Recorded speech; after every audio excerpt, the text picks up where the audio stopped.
सिटीचे सर्व खासदार, सर्व सन्मानित आमदार यांची उपस्थितीमध्ये आढावा सभा आपली कोविडची आज संपली आहे. जसे आपल्याला कल्पना आहे की हळूहळू परिस्थिती खूपच बिकट होत चालली आहे आणि मागच्या फ्रायडेपर्यंत जे डेली जे आपला पॉझिटिव्हिटी होती ती साधारणतः 27-28% होती. आता लास्ट एक वीकमध्ये ही 32% क्रॉस झालेली आहे. तसेच मागच्या आठवड्यामध्ये जे सरासरी प्रतिदिवस नवीन रुग्ण जे आपले ॲक्टिव्ह पेशंटची संख्यामध्ये जे भर पडत होता ते साधारणतः 6,000 होता, ते आता जवळपास 8,000 पोहोचला आहे. आणि डायरेक्टर हेल्थ आणि आपला जे हेल्थ ब्युरो आहे त्यांच्या असेसमेंटप्रमाणे जर वीकली ग्रोथ रेट हीच राहिली तर आपला पुढील 2 दिवसात हा जे आकडा प्रतिदिवस नवीन केसेसचा आहे तो 9,000 क्रॉस होणार आहे. या एकंदरीत पार्श्वभूमीमध्ये पुणेमध्ये काय विशेष आपण करू शकतो, आपली स्ट्रॅटेजी काय आहे याच्या अनुषंगाने डिटेल चर्चा झाली. दोन्ही कॉर्पोरेशन यामध्ये मायक्रो प्लॅनिंग करून खूप मेहनत करत आहे आणि तसेच ग्रामीण भागामध्ये जिल्हाधिकारी आणि मुख्य कार्यकारी अधिकारी आणि त्यांची टीमसुद्धा कार्यरत आहे. टेस्टिंगच्या दृष्टीने आपला जे सध्या टेस्टिंगचा प्रमाण आहे तो राज्यात हायेस्ट आहे आणि काल आपला जे टेस्टिंग झाली काल एका दिवसात 29,000 टेस्ट झाले आहेत आपले. निश्चितरित्या जेवढे जास्त टेस्ट होतात तेवढे जास्त आपल्याला केसेसही आढळत आहेत आणि यामध्ये कार्यकारण संबंध आहे. काही भागामध्ये फोकस करून आम्हाला टेस्टिंग अजून वाढवायची आहे. परंतु दर दिवस येणारे जे पॉझिटिव्ह रुग्ण आहेत आणि पॉझिटिव्हिटीचा प्रमाण आहे तो निश्चितरित्या चिंताचा एक विषय आहे. याच्या अनुषंगाने बेसिक इन्फ्रास्ट्रक्चरवर भर देणे, आपली आरोग्य सुविधा बळकट करणे, ऑक्सिजनेटेड बेड्स, ICU बेड्स आणि व्हेंटिलेटर्स यांची संख्यामध्ये सतत वाढ करणे हा एक आवश्यक स्ट्रॅटेजी आहे. आणि म्हणूनच काल आर्मीसोबत माझी समन्वय सभा झाली आणि संध्याकाळी सर्व प्रायव्हेट हॉस्पिटल जे मेजर प्रायव्हेट हॉस्पिटल्स आहेत त्यांच्यासोबतसुद्धा समन्वय सभा झाली आणि त्याच्या अनुषंगाने हॉस्पिटल बेड्स आपण वाढवती आहे. साधारणतः 5 तारखेपर्यंत आमचा सध्या अनुमान असा आहे की लास्ट इयरची जी हायेस्ट बेड अवेलेबिलिटी आपली होती खाजगी आणि शासकीय दोन्ही मिळून ती हायेस्ट बेड अवेलेबिलिटी 5 एप्रिलपर्यंत आपण गाठणार आहे. आणि जर केस लोड असेच वाढत राहिला तर निश्चितरित्या काही हॉस्पिटल्सला कम्प्लिटली आपल्याला कोविड हॉस्पिटल अर्थात 100% तो हॉस्पिटल कोविड हॉस्पिटल म्हणूनच डिक्लेअर करावा लागेल. ही सुद्धा पाळी येऊ शकते.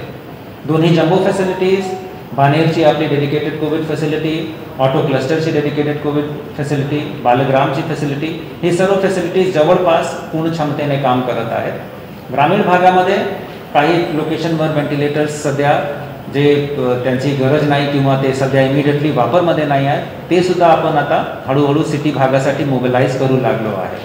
त्याचं कारण तोच आहे की सिटी एरियाचे जे हॉस्पिटल्स आहेत किंवा जम्बो फॅसिलिटी आहेत, कॉर्पोरेशनची फॅसिलिटीज आहेत त्यामध्ये ग्रामीण भागाचेही रुग्ण मोठ्या प्रमाणावर आता ॲडमिट होत आहेत आणि किंबहुना इतर जिल्ह्यांतून नगर, नाशिक, जळगावतून सुद्धा पेशंट्सची आवक आता आपल्याकडे वाढली आहे. थोडक्यात आपल्याला डिव्हिजनचाही चित्र देतो. डिव्हिजनमध्ये कोल्हापूर एक जिल्हा वगळला तर सांगली, सातारा, सोलापूर या तिन्ही ठिकाणी परत आपली पॉझिटिव्हिटीचं प्रमाण वाढलं आणि 15%पेक्षा जास्त गेला आहे. अजून तिथून मोठ्या प्रमाणावर पेशंट्स पुण्याला येण्याची सुरुवात झाली नाही, परंतु मागच्या वर्षीसारखा यावर्षीसुद्धा जर पेशंट्सची आवक इथे सुरू झाली तर निश्चितरित्या आपली उपलब्ध आरोग्य यंत्रणेवर ताण वाढणार आहे. याच्या अनुषंगाने बेड्स मोठ्या प्रमाणावर वाढवणे याच्यावर खूप आम्ही भर देत आहोत. त्याच्यासाठी आज 5 वरिष्ठ डेप्टी कलेक्टर्स यांचा आदेश काढून आणि त्यांना जे महत्त्वपूर्ण आरोग्य युनिट्स आहेत त्यांचं दायित्व आम्ही देणार आहे आणि त्यामध्ये हॉस्पिटलायझेशन, डिस्चार्ज, कोणते दर्जेचे पेशंटला कोणते दर्जेचा बेड उपलब्ध करून देण्यात आलेला आहे, बिलिंग कसे होत आहे, हे सगळी गोष्टीबद्दल ते जे वरिष्ठ अधिकारी आहेत ते नियंत्रण ठेवतील. एकंदरीत कोविड मॅनेजमेंटमध्ये एक अनिवार्य आणि अत्यंत महत्त्वपूर्ण घटक म्हणून वॅक्सिनेशनचा जे प्रोसेस आहे तो सुद्धा समोर आलेला आहे. आणि मला हा नमूद करायला आपल्यासमोर चांगलं वाटते की मागील 10 दिवसापासून जी वॅक्सिनेशनची स्पीड पुणे जिल्ह्याची आहे ते राज्यात हायेस्ट आहे. किंबहुना कुठल्याही जिल्ह्याची जर तुलना केली तर देशात आपल्या वॅक्सिनेशनची स्पीड हायेस्ट आहे. आणि याला अजून गती देण्यासाठी आमचं नियोजन आहे आणि आम्ही सर्वच लोक त्याच्यासाठी कटिबद्ध आहोत. दोन्ही म्युनिसिपल कमिशनर आणि जिल्हाधिकारी आणि त्यांची टीम बिलकुल बारीक लक्ष ठेवून आहे. काल आपण 57,000पेक्षा जास्त वॅक्सिनेशन केलं आहे. नियोजन असं आहे की पुढील 2 दिवसात आपण 75,000 ते 80,000 प्रतिदिवसपर्यंत आपण जाऊ. आणि त्याचे पुढे 2-3 दिवसात बेस्ड ऑन आपल्याकडे STD सप्लाय आणि आपली टीम चे कारकिर्दीवर अवलंबून आहे. परंतु आमचं नियोजन आहे की आम्ही 1 लाखचा आकडासुद्धा पुढील 3 ते 4 दिवसात आपल्याला टच करायचा आहे. त्याचं रिझन एकच आहे की वॅक्सिनेशनचा स्पीड जर वाढवला तर निश्चितरित्या लोकांमध्ये कॉन्फिडन्स येते. आणि तसेच दुर्दैवाने वॅक्सिनेशन नंतर जर लागण झाली तर लक्षण खूप सौम्य असतात आणि जे हॉस्पिटलायझेशन चा लोड आहे तो निश्चितरित्या कमी होतो किंवा त्या माणसाची परिस्थिती डिटेरियोरेट होण्याची जी शक्यता आहे ते सुद्धा निश्चितरित्या कमी होते आणि माणसाचं लाईफ सेव्ह करायला आपल्याला यश मिळते. म्हणून नियोजन असं आहे की 18 वर्षपेक्षा जास्तची पुणे जिल्ह्याची जे पॉप्युलेशन आहे जे साधारणतः 74 ते 76 लाख लोक आहेत यांना पुढील 100 दिवसात निश्चितरित्या आपला प्रयत्न असा राहणार आहे की हे कंप्लीट जे आपली वयस्क पॉप्युलेशन आहे, एलिजिबल पॉप्युलेशन आहे, आम्ही मिशन 100 डेज हाच आखला आहे. आणि आपला प्रयत्न असा राहणार आहे की बाय मिड जून किंवा त्याच्यापेक्षा थोडा काही दिवस अगोदरच हा कंप्लीट केला पाहिजे.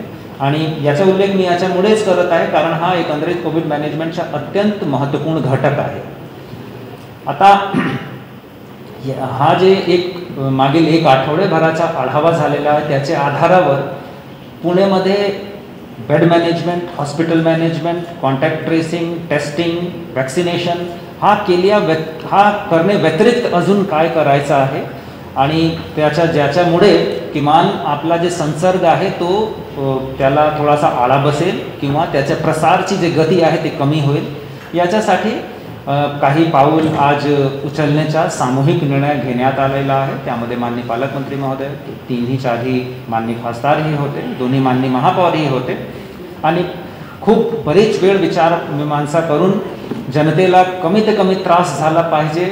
मात्र जे सध्या कोविडचे प्रसारची गती आहे त्यालाही नियंत्रणात आणण्यामध्ये यश मिळाला पाहिजे आणि त्याच्या अनुषंगाने प्रयत्न हा राहिला आहे की आपण एक मध्यम मार्ग, एक गोल्डन मीन आपण साध्य करूया. त्याच्या अनुषंगाने काही विषय आहे ते आपल्यासमोर मी मांडतो. काही प्रशासकीय विषय आहे जसे मायक्रो कंटेनमेंटची जी पॉलिसी आमची आहे त्याला अजून कडक करायचं आहे.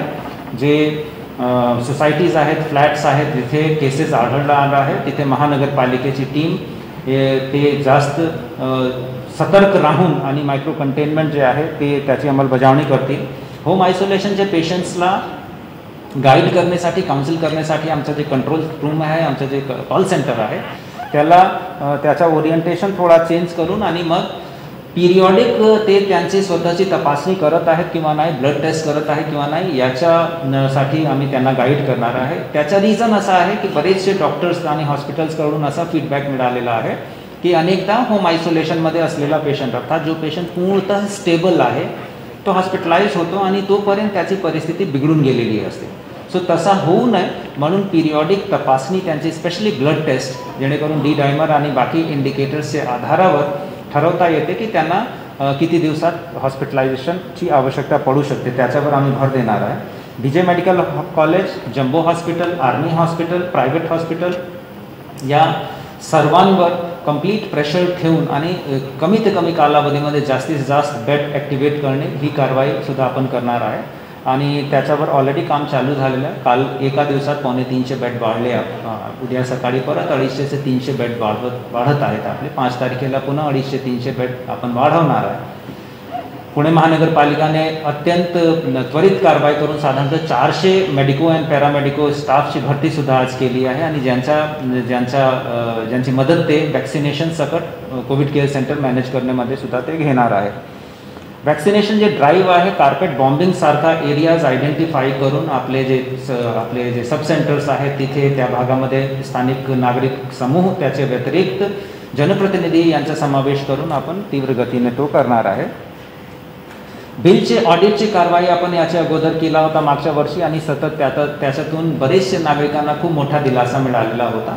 राज्य सरकारचा जे धोरण आहे आणि GR आहे ऑगस्ट 2020चा, तो अजून लागू आहे. त्याचे एनेक्सर C मध्ये देण्यात आलेली सूचनेप्रमाणे जे बिल आहे त्याचा ऑडिट आपण पुन्हा सुरू करत आहे, कारण प्रायव्हेट हॉस्पिटल्समध्ये पुन्हा हॉस्पिटलायझेशनचं प्रमाण वाढलं आहे आणि याचे तक्रार येण्याच्या अगोदरच आपण प्रोएक्टिव्हली ही टीम्स आपली पुनर्गठित करून त्यांना कामावर लावत आहे. सुपर स्प्रेडर्सची टेस्टिंग याच्यावर फोकस करणे आणि तसेच जे मुख्य स्थापना आहेत तिथे त्या लोकांना हा दायित्व देणे की त्यांनी त्यांच्याकडचा जे कामगार वर्ग आहे त्यांची वेळोवेळी आठवड्यामध्ये किमान एकदा, ही शिफारस आम्ही स्ट्रॉंगली करणार की किमान एकदा त्यांनी त्यांची तपासणी करून घ्यावी, जेणेकरून या सुपर स्प्रेडर्स यांच्याकडून जे संसर्ग आहे तो पसरणार नाही आणि तसे ते स्वतःही सुरक्षित राहतील. या दरम्यान आता असाही डिसिजन घेण्यात आलेला आहे की सर्व इटरीज, रेस्टॉरंट्स, बार हे पुढील 7 दिवसासाठी कम्प्लिटली बंद राहणार आहे. मात्र पार्सल सेवा, होम डिलिव्हरी सर्व्हिस तिथे चालू राहणार आहे. अर्थात इटरीमध्ये येऊन, रेस्टॉरंट बारमध्ये येऊन आपण जेवण करू शकत नाही, कारण जेवायला बसल्यानंतर बरेचदा त्याच्यामुळे आपल्याला इन्फेक्शन पसरण्याची दाट शक्यता असते आणि तो दिसतही आहे आपल्याला. म्हणून 7 दिवसासाठी हे सर्वच युनिट्स कम्प्लिटली बंद असतील आणि होम डिलिव्हरी सुरू राहणार आहे. मॉल्स आणि सिनेमा हॉलसुद्धा कम्प्लिटली या कालावधीमध्ये पुढील 7 दिवसासाठी बंद राहणार आहे. सर्व प्रकारचे जे धार्मिक स्थळ आहे ते सुद्धा पुढील 7 दिवसासाठी कम्प्लिटली बंद राहणार आहे. तसेच PMPMLची जे बस सर्व्हिस आहे तीही पुढील 7 दिवसासाठी पूर्णतः बंद असणार आहे. मात्र इसेन्शियल कामासाठी ज्या फॅक्टरी, ज्या इंडस्ट्री किंवा ज्या हॉस्पिटल यांना त्यांचे कामगार वर्गासाठी बसेसची किंवा सार्वजनिक वाहतूकची आवश्यकता असेल तर त्यांनी 7 दिवसासाठी हे बसेस अधिग्रहित करून किंवा भाडेवर घेऊन त्यांचे कामगाराची व्यवस्था करावी. कामगारांना याच्या अनुषंगाने त्रास होणार नाही. मेजॉरिटी इंडस्ट्रीजकडे त्यांचा बस सर्व्हिस वगैरे आहे आणि मागच्या वर्षी आपण पाहिला आहे. सो याच्यामुळे फार काही त्रास होईल असा वाटत नाही आणि ही कालावधी फार छोटी आहे. आपण 7 दिवसाचाच आपण हा निर्णय सध्या घेतला आहे. जे आठवडी बाजार आहे ते सुद्धा या कालावधीमध्ये बंद असणार आहे आणि त्याचे व्यतिरिक्त जे महानगरपालिकाची मंडई आहेत आणि शॉप्स जे असतात जिथे भाजीपाला आणि बाकी गोष्टी विकतात तिथे सामाजिक अंतर याची खात्री केल्यानंतर महानगरपालिकेची जी टीम आहे तिथे कंप्लीट जे तपासणी आहे, जे कोविड अप्रोप्रिएट बिहेवियर आहे, सोशल डिस्टन्सिंग आहे, हँड सॅनिटायझेशन आहे, ही सगळी व्यवस्था महानगरपालिकेमार्फत करण्यात येणार आहे. आणि एक अजून विषय की मॅरेज आणि अंतिम संस्कार हे 2 गोष्टी सोडून बाकी कुठलेही प्रकारचे इतर सामाजिक, धार्मिक, सांस्कृतिक, राजनीतिक कुठलेही कार्यक्रमाला या कालावधीमध्ये अजिबात परवानगी राहणार नाही. मात्र दुर्दैवी घटनामुळे एखाद्या व्यक्तीची मृत्यू होते तर आपण त्याला थांबवू शकत नाही. त्यामध्ये जे निर्बंध होते की 20 व्यक्तीपेक्षा जास्त त्यामध्ये समावेशित होऊ शकत नाही, तो निर्बंध अजून लागू आहे. आणि लग्नासाठी जे अगोदरपासूनच ठरलेले लग्न आहेत ते निश्चितरित्या ते होऊ शकतात, परंतु त्यामध्ये सुद्धा जे जुना निर्बंध आहे 50 लोकांपेक्षा जास्त लोक सहभागी होऊ शकत नाही, तो निर्बंध अजून लागू राहणार आहे. माझ्याकडून एवढाच आहे. आपला काही प्रश्न? संध्याकाळी एक अजून महत्त्वपूर्ण विषय, संध्याकाळी 6 पासून सकाळी 6 पर्यंत अत्यावश्यक सेवा वगळून बाकी सगळी गोष्टीची संचारबंदी असणार आहे. अत्यावश्यक सेवा म्हणजे हॉस्पिटल, मेडिसिन घेण्यासाठी, न्यूजपेपर विक्रेते, दूध विक्रेते या किंवा एखादा इतर अत्यावश्यक विषयासाठी एखाद्या व्यक्तीला बाहेर जर पडावा लागला तर ते बाहेर येऊ शकतात. जॉईंट CP आणि CP पिंपरी चिंचवड एरिया हे दोन्ही आज उपस्थित होते आणि त्यांनी हा दायित्व घेतला आहे की आम्ही शिस्त लावताना सुद्धा कम्प्लिटली मानवी दृष्टिकोन ठेवणार आहे. एकंदरीत या सर्व निर्बंधाचा हेतू फक्त आणि फक्त एकच आहे की लोकांचा जीव सुरक्षित असला पाहिजे, लोकांचे जान वाचली पाहिजे आणि हा संसर्ग जे काही निर्णय आहेत हे पूर्ण जिल्ह्यासाठी आहे आणि हे सगळे हा सर्व निर्णय 7 दिवसासाठी आहे. पुढे उद्यापासून हे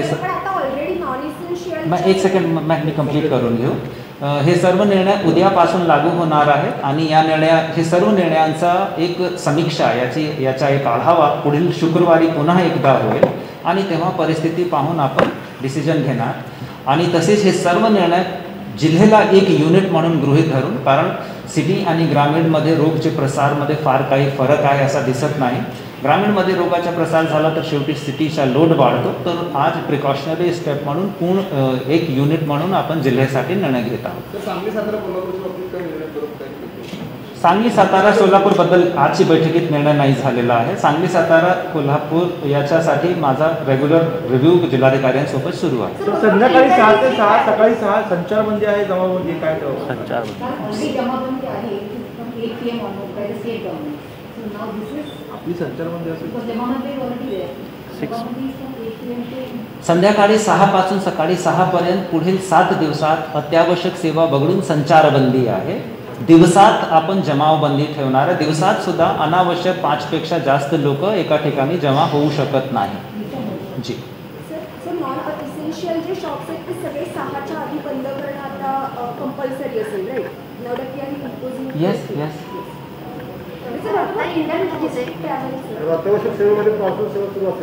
अत्यावश्यक सेवामध्ये पार्सल सेवा निश्चितरित्या सुरू असेल, कारण आपण हॉटेल रेस्टॉरंट बंद करत आहे. तर जे IT क्राऊड आहे, स्टुडंट्स आहेत, जे जेवण स्वयंपाक करत नाही, जे बाहेरून मागवतात, त्यांना गैरसोयी झाली नाही पाहिजे म्हणून ती सेवा सुरू राहणार.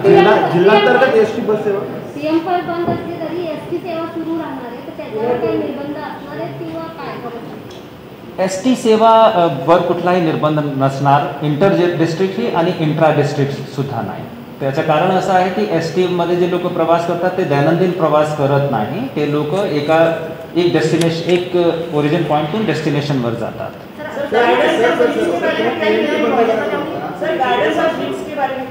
गार्डन और जिम के बारे में जो पुराना डिसीजन था वही है कि शाम को गार्डन पहले भी नहीं चल रहे थे, अब भी नहीं चलेंगे. अभी अगले 7 दिनों तक सुबह गार्डन शुरू थे, वो अभी भी शुरू हैं. जिम शुरू लागू होता, पण रस्त्यावरती पोलीस नसल्यामुळे लोक सरसकट बाहेर पडतायत हे बघायला मिळत होतं. आता काही गेल्या वेळेस सारखी तपासणी किंवा असं काही केलं जाणार आहे?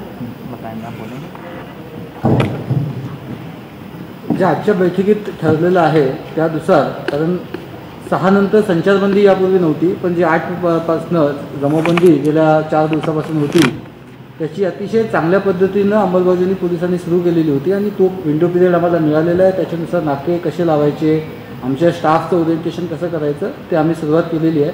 आजच्या बैठकीमध्ये आम्ही हाच आग्रह धरला होता की स्वयंस्पष्ट सूचना असाव्यात जेणेकरून पोलिसांना त्याची अंमलबजावणी करणं सोपं जाईल. त्याच वेळेला जसं विभागीय आयुक्त साहेबांनी सांगितलं की मानवीय दृष्टिकोन जो आहे तो ठेवला जाईल, कारण या ठिकाणी चुकून जरी उल्लंघन होत असेल तर त्याच्यासाठी आमच्याकडून सूचना दिल्या गेल्या पाहिजेत. सोशल मीडियाचा माध्यमांचा जास्तीत जास्त वापर केला गेला पाहिजे आणि जर समजा ते उल्लंघन चुकून झालेलं आहे असेल तर त्यावेळेला तो मानवीय दृष्टिकोन असेल. जसं आता विचारलेल्या प्रश्नाचं साधं सोपं उत्तर असं आहे की संचारबंदीची अंमलबजावणी करण्यासाठी जिथे चेकपोस्ट नेमले पाहिजे ते नेमले जातील. गाड्यांची पेट्रोलिंग असणार आहे. जास्त अतिरिक्त जे काही मनुष्यबळ आपल्याला याच्याकरता स्पेशल पोलीस ऑफिसर म्हणून घ्यायला हवं ते आम्ही घेणार आहोत. जास्तीत जास्त अनाऊन्समेंट्स आम्ही करणार आहोत आणि उद्यापासून असल्यामुळे हा थोडा विंडो पिरियड तुमच्या माध्यमातून आम्हाला मिळेल आणि त्यामध्ये ज्या काही जशी ऑर्डर निघेल त्या ऑर्डरमध्ये ज्या रेस्ट्रिक्शन्स म्हणजे एक्झम्पशन्स आहेत ते एक्झम्पशन्स 100% आम्ही त्या लोकांना कुठलाही त्रास होऊ देणार नाही आणि इतर लोकांनी उल्लंघन करू नये याच्यासाठी जास्तीत जास्त जनप्रबोधन करू.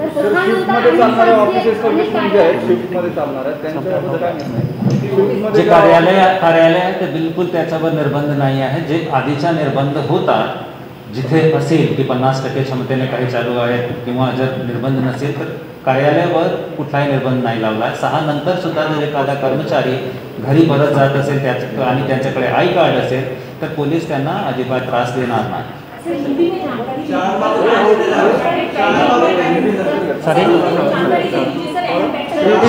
शाळा आणि कॉलेजबद्दल महत्त्वपूर्ण विषय आहे. शाळा आणि कॉलेजबद्दल जे आधी डिसिजन झाला होता तो अजून लागू आहे. 30 एप्रिलपर्यंत शाळा कॉलेज बंद राहणार. मात्र या दरम्यान 10वी 12वी किंवा MPSCची परीक्षासाठी जे परीक्षार्थी विद्यार्थी सम्मिलित होणार आहेत त्यांची सोयीची काळजी आम्ही घेणार आहे.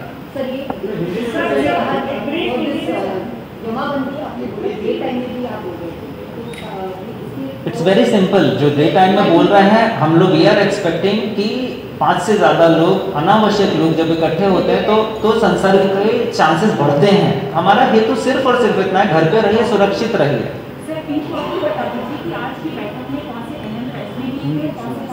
हिंदी में Could you please elaborate on the Mission 100 the plan, sir? Yes, please elaborate on that. We want to go for pocket bombing and vaccination. So 18 years whoever are eligible, but right now the center has only opened up for 45 years. इसके बारे में आप भी proposing to the center that yes, we want 18 about everybody to be vaccinated. On that मैं reply करता हूँ इसमें. जो वैक्सीनेशन की स्पीड है वो लोकल फैक्टर्स डिसाइड करते हैं. गवर्नमेंट ऑफ इंडिया का क्लियर कट ये कहना है कि आप अगर वैक्सीनेशन की स्पीड बढ़ाते हैं तो हम आपको वैक्सीन अवेलेबल करा के देंगे.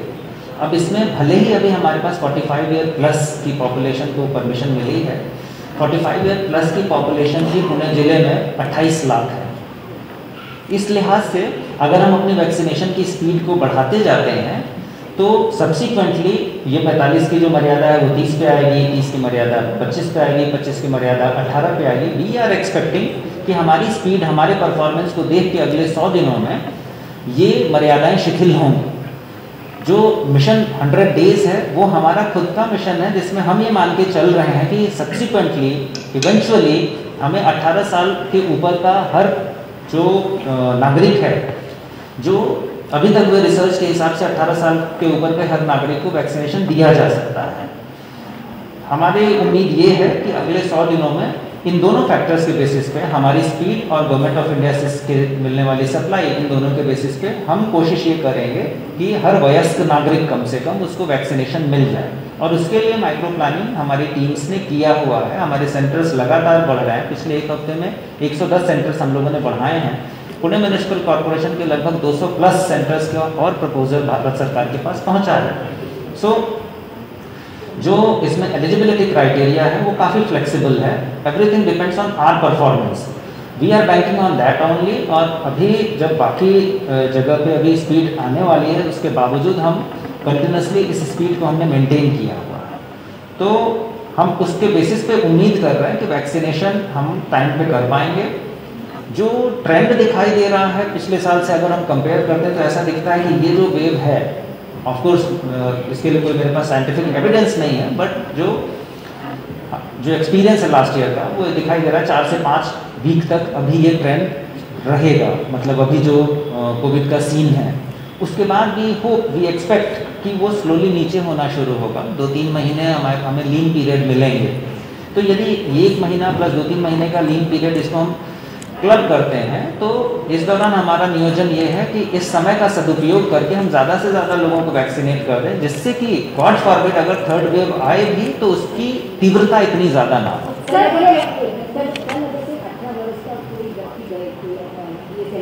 नहीं दे सकते उनको. अभी जो पॉलिसी है वो बहुत सिंपल है कि 45 साल से ऊपर.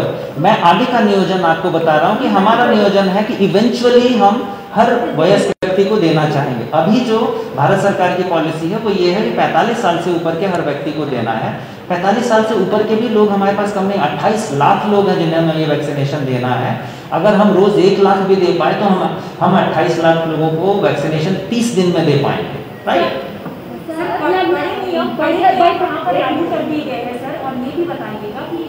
मैं ज़रूर बताता हूँ. सर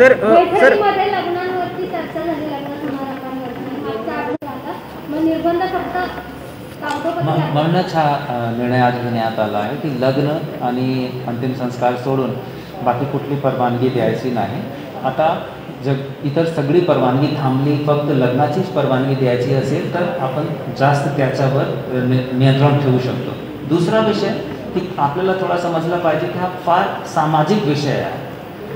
जिथे लग्न सुरू असेल तिथे पोलिसांनी जाणे आणि पोलिसांनी तिथे परत त्यावेळी हस्तक्षेप करणे खूप संवेदनशील हा एक विषय होऊन जातो. आणि म्हणून पोलीससुद्धा यामध्ये काउन्सिलिंगचीच भूमिकामध्ये आहे. जसा मी सांगितलं की एकंदरीत हे सर्व डिसिजनचा हेतू एकच आहे की प्रसार थांबला पाहिजे आणि तसेच लोकांना त्रासही कमी झाला पाहिजे. आता आम्ही फोकस्ड अप्रोच ठेवू. मैं आपको हिंदी में जवाब देता हूँ. सर एक मिनिट फक्त सर, संचारबंदी आपण केलेली आहे पण संध्याकाळी सर जे एस टीने बाहेरच्या जिल्ह्यातनं लोक येतील नहीं, कल सब कुछ कल से होगा. एक सवाल पूछिए ना आप लोग. पिछली बार ही बंद थे. अभी जो जे निर्बंध होते ते अजून लागू आहेत. क्लब हाऊस, जिम, स्विमिंग पूल प्राइवेट हाउसिंग सोसाइटी से बंद रहना है. ये सभी डिसीजन जो है निशा ये कल से लागू होंगे.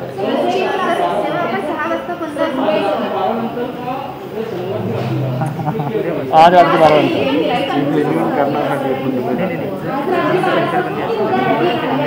आज रात्री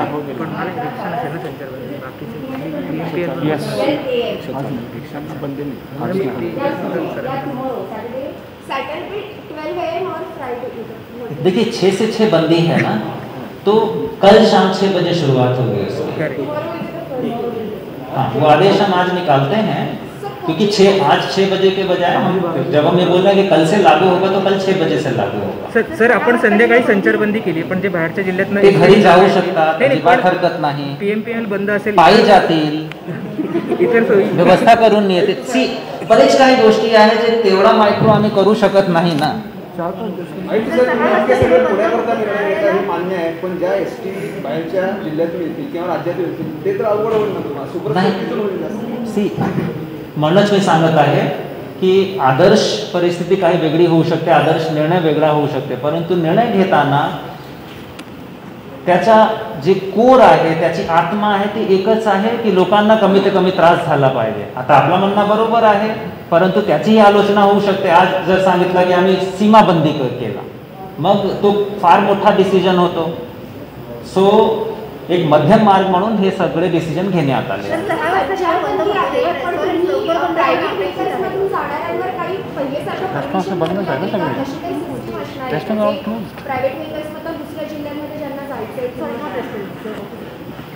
संध्याकाळी 6 नंतर संचारबंदी असल्यामुळे ज्या आजच्या आदेशात निघतील जे एसेन्शियल सर्व्हिसेस आहेत, एसेन्शियल सर्व्हिसमध्ये भाजीपाला असतो, डॉक्टर्स असतात, आरोग्य ॲम्ब्युलन्सेस असतात, फार्मसी, मेडिकल वगैरेचे सगळे रिलेटेड आहेत. त्या व्यतिरिक्त आता पार्सल सेवा उपलब्ध करून दिलेली असल्यामुळे पार्सलचे निगडीत लोक असतील.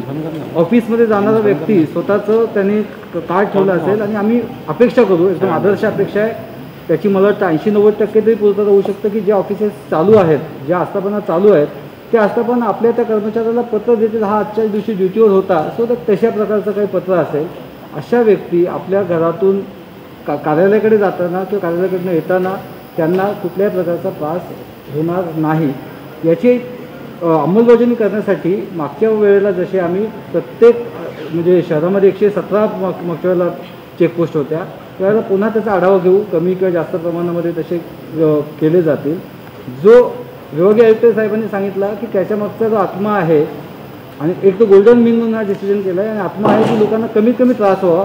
त्याच वेळेला निर्बंध जे आहेत हे आहेत याचा डेटरन्स म्हणून सुद्धा की अशा प्रकारे पोलिसांचे नाके आहेत, तुम्ही गेलात तर जे फक्त चैनीसाठी, मजेसाठी, करमणुकीसाठी बाहेर पडणारे लोक आहेत ते पडायचे बंद झाल्यानंतर सुद्धा जवळपास 90% फरक पडणार आहे. ज्यांची कारणं खरी आहेत त्या लोकांना कोणत्याही प्रकारचा त्रास दिला जाणार नाही आणि तसा आदेश काढताना सुद्धा तो आदेश जास्तीत जास्त सुस्पष्ट काढण्याचा आम्ही आज प्रयत्न करू.